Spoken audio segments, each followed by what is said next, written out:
Beloved, have you ever felt the strange ache of walking alone?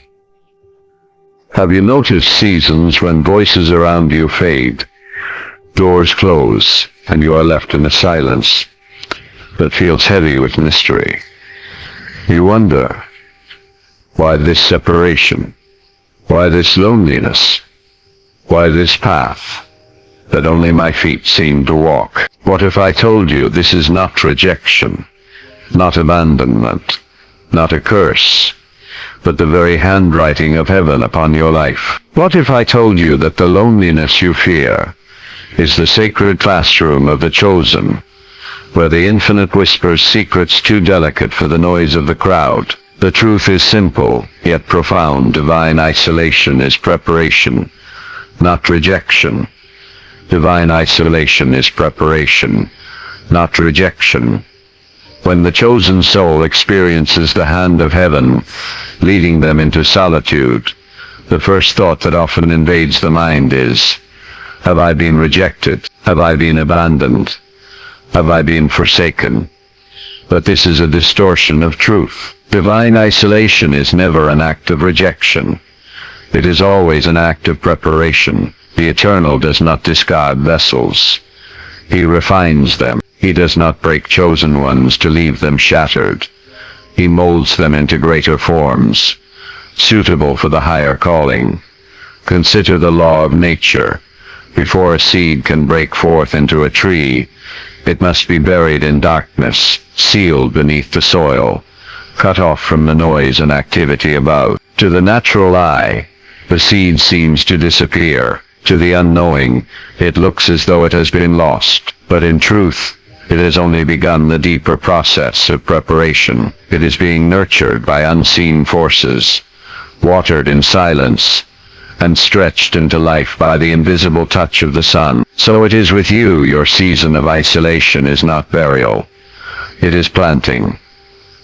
The Spirit separates His chosen, not because He is displeased, but because He is about to entrust them with a responsibility that the multitude could never bear. The solitary chamber becomes the training ground of kings, the classroom of prophets, and the workshop of leaders. Those who carry unusual weight must be forged in unusual silence. Those who are to speak with authority must first learn to hear with sensitivity. Those who are to command nations must first be commanded by solitude. Think of the potter shaping clay upon his wheel. He spins, he presses, he applies pressure at just the right points, until the form emerges. To an untrained eye, the pressure may look like destruction, yet the master knows it is only the shaping. In the same way, the divine potter places his chosen into the stillness of isolation, applying the necessary pressure to prepare them for the form he intends. When you find yourself walking alone, do not mistake it for rejection. The Eternal does not push you out to abandon you. He draws you away to equip you. It does not silence your environment because you are forgotten. He silences it so His own voice may be amplified within you. Every tear in the night season, every sigh when you feel misunderstood, every ache of being set apart, all of these are tools in the hand of the Master, chiseling you into a vessel of greater capacity. Preparation demands separation. The metalsmith separates the pure from the impure by fire. The gardener separates weeds from the soil to protect the harvest. The teacher separates the student into focused study before the exam. In the same way, the chosen are separated not as castaways, but as treasures in process. You are not being punished. You are being prepared. Chosen ones are separated to hear God's voice clearly. The voice of God does not thunder in the marketplace of noise. It whispers in the stillness of solitude. Those who are chosen are called into seasons of separation for one supreme purpose: to hear the divine voice without distortion. The Spirit knows that as long as you remain entangled in the chatter of the crowd, You cannot discern the sacred frequency of heaven. Thus, he removes the distractions, one by one, until only his whisper remains. The human heart, by nature, leans toward dependence on external voices. The affirmation of friends, the counsel of companions, the applause of the crowd. These voices, though not always malicious, become interference when the Spirit wants to deliver a message of eternal weight. The chosen one must be trained to recognize the subtle language of God, and this training happens best in solitude. Think of the musician tuning a delicate instrument. In a room filled with noise, tuning is impossible. The sound would be drowned in confusion. So the musician withdraws to a quiet chamber, listens closely to the vibrations, and adjusts until perfect harmony is reached. In the same way, when heaven intends to tune the strings of your soul, you will find yourself led into separation, away from the discord of human voices. There, in the quiet, the subtle notes of God's guidance become clear. Throughout history, those marked for divine missions were separated so they might hear clearly. Abraham was called out of his homeland. Moses was separated in the wilderness. Samuel learned to hear the voice of the Lord as a boy, in the quiet of the temple at night. Even the Christ withdrew often into mountains and solitary places to pray. The pattern is unbroken. Clarity comes in separation. When you are separated, you begin to hear not only with the ears of flesh, but with the ears of spirit. You discern impressions, divine nudges, and subtle revelations that are easily overlooked when surrounded by the opinions of others. The silence of isolation sharpens your spiritual senses. It teaches you to recognize when God is speaking and when man is speaking. It draws you into deeper communion, where the eternal communicates not through thunder, but through gentle impressions upon the heart. This is why chosen ones often find their seasons of separation uncomfortable. The absence of human voices reveals the depth of your dependence upon them.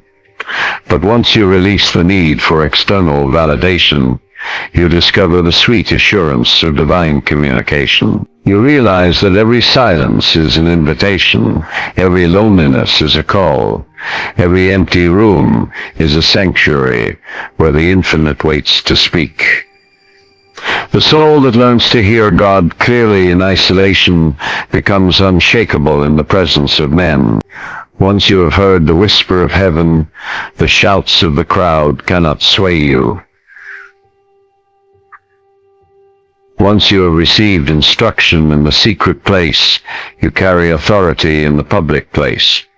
Once the divine voice has become your compass, no storm can confuse your direction. Thus, chosen ones are separated, not to suffer, but to sharpen, not to be emptied, but to be filled, not to be silenced, but to be attuned. The Spirit separates you, not because others are unworthy, but because your calling requires a clarity that the multitude cannot provide. Your ear is being trained for eternity. The eagle soars alone, so do the chosen. Among all the creatures of the sky, the eagle is set apart. It does not fly in flocks like sparrows, nor does it hover in groups like starlings. The eagle soars alone, riding the winds to altitudes that few birds can endure. It is not because the eagle despises companionship, but because its nature is designed for higher realms. The eagle is not built for the ordinary. It is crafted for the extraordinary. So it is with the chosen ones. They are not fashioned to remain in the crowded comfort of the average. Their wings are formed for heights that demand separation. To dwell among the multitude would be to deny their design. Just as the eagle stretches its wings against the storm, the chosen are drawn into environments where their faith, resilience, and spiritual capacity are tested. When storms rise, the sparrow hides, but the eagle mounts higher. The winds that terrify other birds become the very currents that lift the eagle above the clouds. In the same way, the adversities that frighten the many become stepping stones for the chosen. What breaks others refines them. What scatters others strengthens them. Their solitude in the storm is not weakness. It is mastery. The eagle does not apologize for flying alone. It understands its assignment. The chosen must adopt the same awareness. Walking a solitary road is not failure, nor is it a curse. It is the natural border of those whose wings are anointed for uncommon heights. If you attempt to walk in flocks when heaven has ordained you to soar alone, you will feel the weight of misalignment pressing against your soul. The eagle's eyes are another symbol of divine separation, with vision that can pierce miles into the distance. The eagle sees what others cannot. The chosen, too, possess a vision that extends beyond the ordinary horizon. They sense destiny, where others see only emptiness. They perceive possibility, where others perceive limitation. And because their sight is unique, their path must also be unique. When the eagle teaches its young to fly, it pushes them out of the nest, forcing them to spread their wings in terrifying solitude.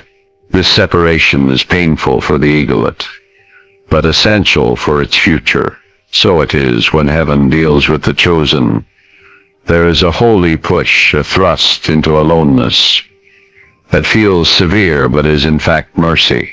Without that isolation, you would never discover your wings. Without that loneliness, you would never realize the altitude you were created to reach. The eagle is not concerned with the chatter of smaller birds. It rises above them.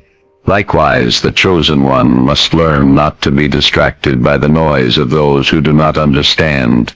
Mockery, misunderstanding, or even abandonment cannot deter the one who knows their destiny is to soar. Thus, the eagle becomes the emblem of divine separation, a living parable of how the chosen rise. They are not built for the flock, but for the heights.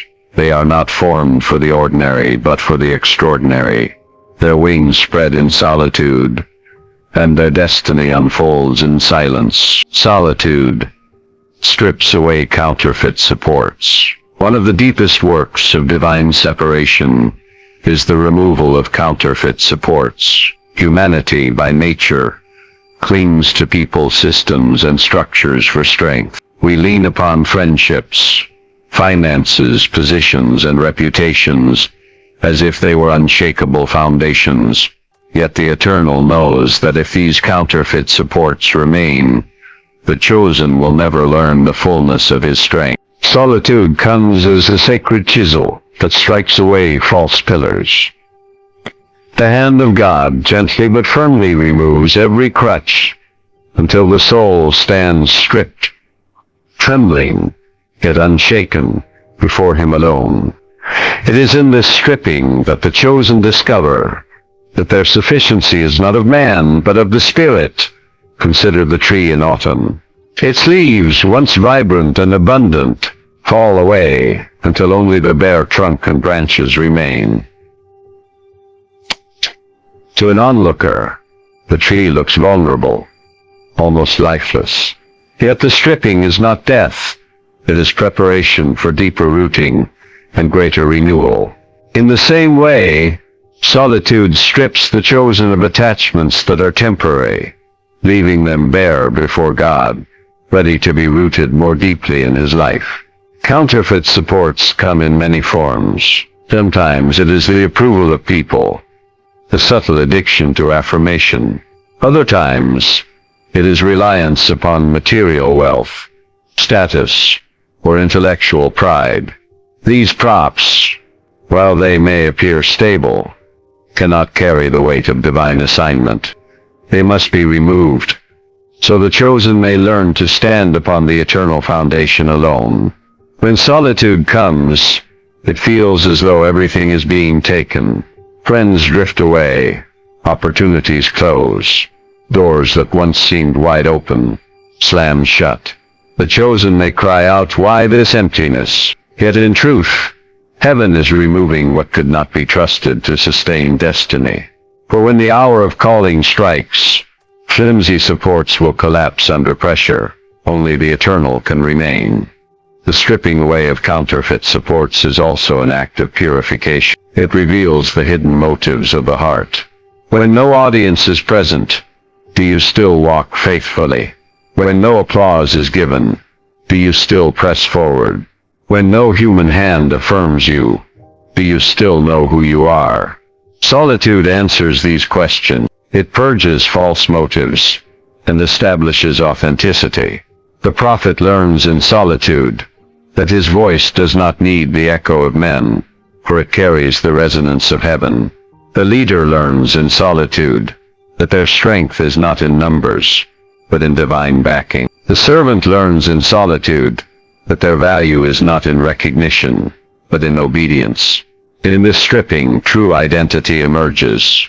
Even the scaffolding of self must be dismantled.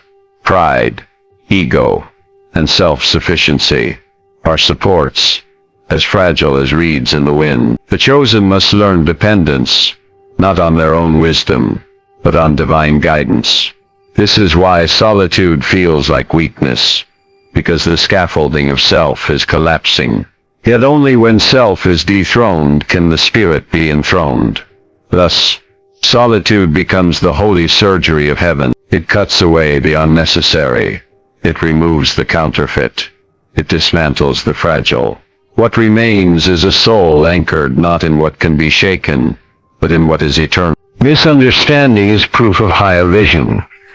One of the surest marks of the chosen soul is misunderstanding. Those who walk in divine separation often find themselves judged, criticized, or even abandoned by those who cannot comprehend the path they are on. This is not because they are wrong. It is because they see what others cannot yet see. Vision always precedes validation. Revelation always comes before recognition. The chosen walk with sight beyond their generation, and therefore they are bound to be misunderstood by those who only see the present moment. Imagine a traveler standing at the base of a mountain.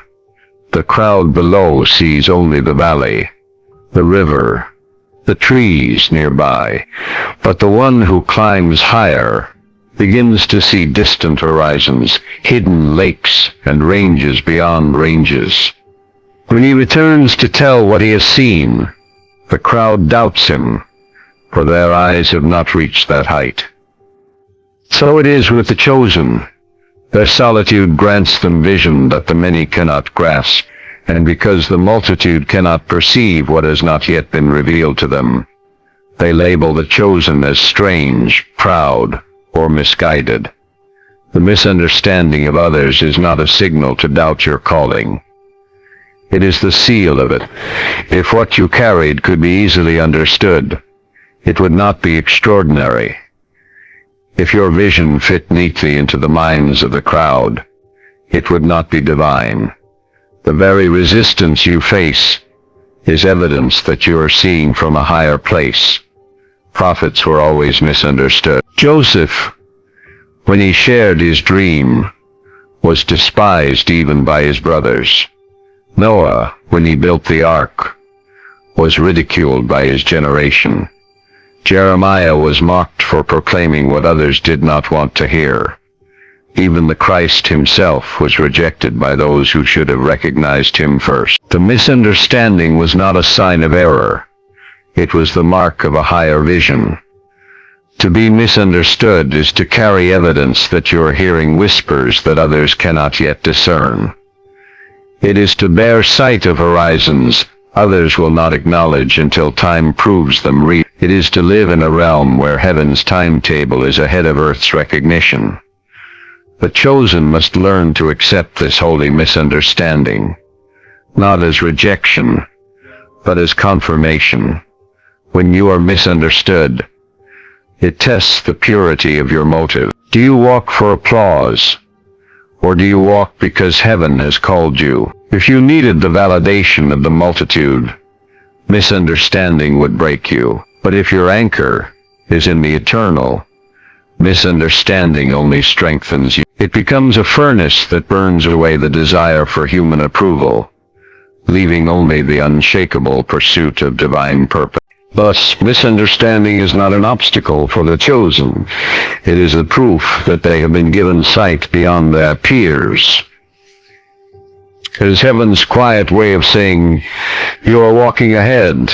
Do not expect the crowd to celebrate what they cannot yet comprehend.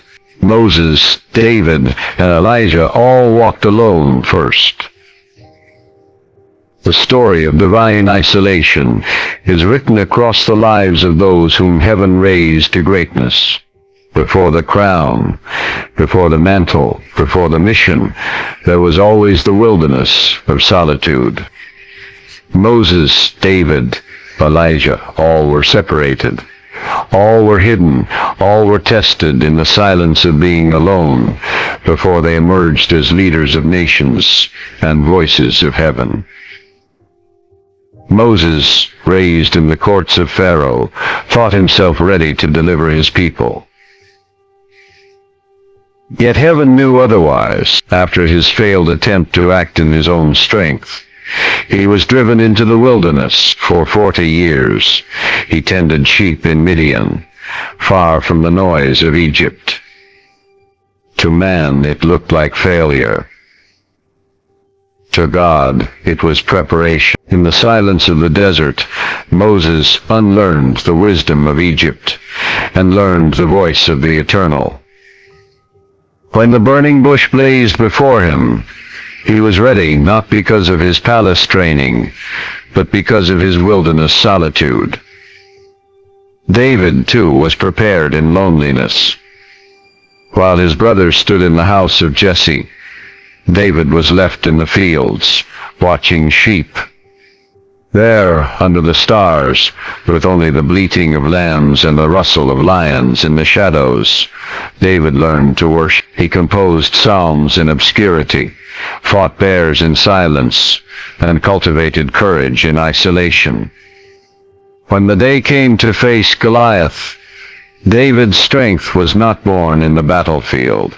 It was born in the lonely fields where heaven had trained him alone. Elijah, the prophet of fire, also walked the path of isolation. He confronted kings and called down heaven's power, but before those public moments, he was led into hidden seasons. By the brook Cherith, fed by ravens, cut off from human company, Elijah learned dependence on God alone. Later, in the cave of Horeb, after the fire and the wind, he heard the still small voice. The solitude was not punishment. It was the holy classroom, where Elijah learned the sound of divine whispers. The pattern repeats again and again. Those whom heaven calls to extraordinary missions must first walk through the furnace of solitude. They must be hidden before they are revealed, stripped before they are clothed, tested before they are trusted. The lives of Moses, David, and Elijah are not distant stories. They are divine blueprints. They show that the chosen cannot bypass isolation. The wilderness is not optional. It is essential. Before the rod of Moses parted seas, it tended sheep. Before David's harp calmed kings, it sang to sheep in solitude. Before Elijah's voice thundered to nations, it was trained in silence by a brook. Thus, the testimony of these chosen ones stands as witness. Isolation is the anointing ground. Loneliness is the proving field. Hiddenness is the preparation chamber. To walk in their footsteps is to know that solitude is not a detour, but the very path of destiny. Silence is incubation for destiny. Silence is not emptiness. It is the womb where destiny takes shape. Just as a child is formed in secret before birth, so too are divine assignments conceived in the hidden silence of the chosen. The noise of the world cannot nurture what heaven plants, only stillness can. In silence, the mind is freed from distraction. The spirit becomes sensitive, and the heart receives impressions too delicate for crowded places. It is there that divine ideas are whispered, visions are nurtured, and inner strength is cultivated. Every great destiny is first hidden, like a seed beneath the soil, unseen but alive, waiting for its appointed time to emerge. Loneliness sanctifies and enlarges the soul. Loneliness is the sacred fire in which impurities are consumed, and the soul is refined for higher purposes. When companions depart and the heart aches with emptiness, heaven is sanctifying the chosen vessel, removing attachments that weaken, and expanding capacity for the eternal. In loneliness you learn that your worth is not in applause, but in essence, not in company but in communion with the divine. It enlarges your inner being, stretching your faith, deepening your compassion, and awakening a strength you did not know you carried. The soul that endures loneliness emerges purified, stronger, and ready to hold greater measures of light. Walking alone proves you are extraordinary. To walk alone is to bear the unmistakable signature of divine distinction. Ordinary paths are crowded, but extraordinary callings demand separation. When heaven marks a soul for uncommon purpose, it cannot remain lost in the multitude, for its steps are carved into higher ground. Walking alone reveals that you are not bound by the patterns of the common, but chosen for the uncommon, not shaped by the expectations of men, but by the designs of God.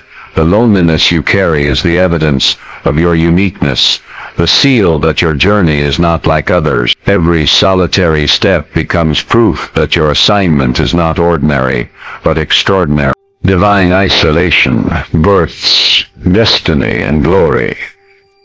Destiny is not born in the noise of the multitude, but in the hidden chambers of divine isolation.